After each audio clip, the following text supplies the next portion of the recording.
If you're turning 65 and coming up on Medicare, you're going to want to hear this. The first step in the process is really becoming familiar and learning the ins and outs of Medicare. And Medicare has 4 parts to it. It has Part A, which is your hospital and skilled nursing, basically your hospital bill. And you're not going to have to pay for Part A because you've paid for this through your taxes all along. For Part B, and Part B of Medicare is your doctor and outpatient. And you're going to have to pay a monthly premium for that. Most people pay $144.60 a month for Part B. And people that are a high income are going to face IRMA. And this is an area, if you are a high income person, that we can do some consulting and some planning to try to reduce this IRMA cost. This is a real point that I want you to pay attention to. And so Part A and Part B make up original Medicare. Now, along about 15 years ago, they came out with this Part C of Medicare, which is sometimes called Medicare Advantage. It's called HMOs, PPOs, that type of thing. And all Part C is you're privatizing Medicare. You're getting your Medicare Part A and B. You're getting it from a private insurance company. So this is an option that you select. And if you're not going to go there, you don't have to learn a whole lot about that. And then Part D of Medicare is your prescription drug coverage. And this you can purchase from somebody like us. You don't get it necessarily directly from the government. And we represent most of the major companies that sell this. And Part D is going to pay for your prescription drugs. Now, what we want to educate people on is the Medicare Supplement coverage. And this is where Medicare comes at you, and you probably have some people running you down, calling you, showing up on your doorstep, but we're not going to do any of that. And the Medicare Supplement coverage is designed to fill in the gaps of Part A and Part B. So when you look at Medicare Supplement, you got a lot of choices to make. I mean, the first one is like, what company are you going to buy it from? And what I want to point out is that all the Medicare supplements are exactly the same, sold by all the companies. So there's 10 plans, 10 standardized plans available, and they just happen to name them the same way they named Medicare. There's Plan A, Plan B, Plan C, Plan D, and so on. And we try to simplify this thing. Most of our customers end up with the Plan G, and they can do this because we represent most of the companies selling Medicare supplement plans. So we're able to run price comparisons and get you a very competitively priced Plan G, so we can get you the best plan at a reasonable price. Now, an alternative to that is the Plan N, and the Plan N is going to be a little bit less in cost, and it is just something that, you know, if you want to save on your premium, you don't really have to give up a lot on a Plan N.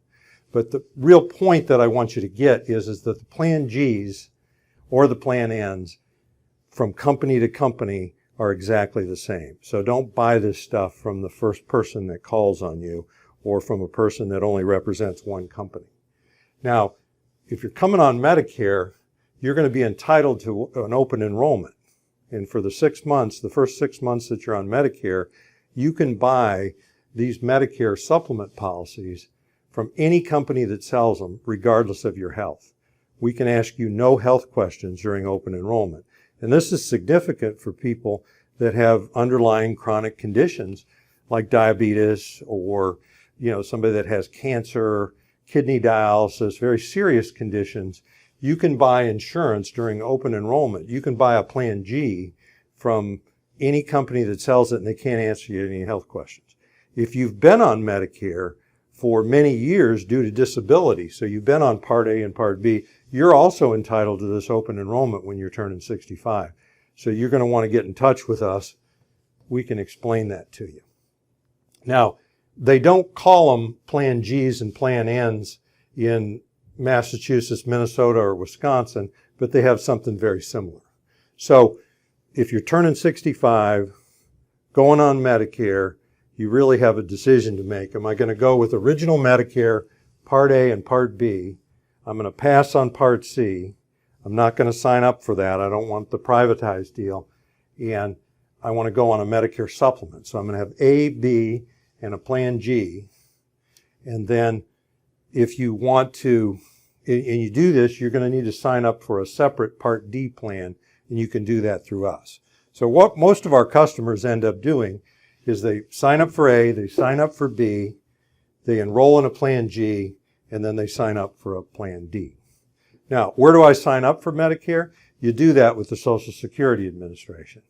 And we're financial planners. We do a lot of consulting for people about when to sign up for Social Security and how all that works.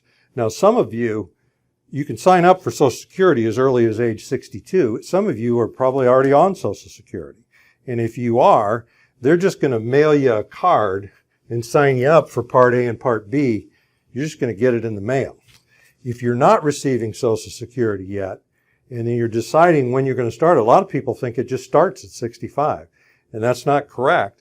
You're going to have the option of doing it as early as 62 and delaying it as late as 70. And say, well, why would I want to delay Social Security?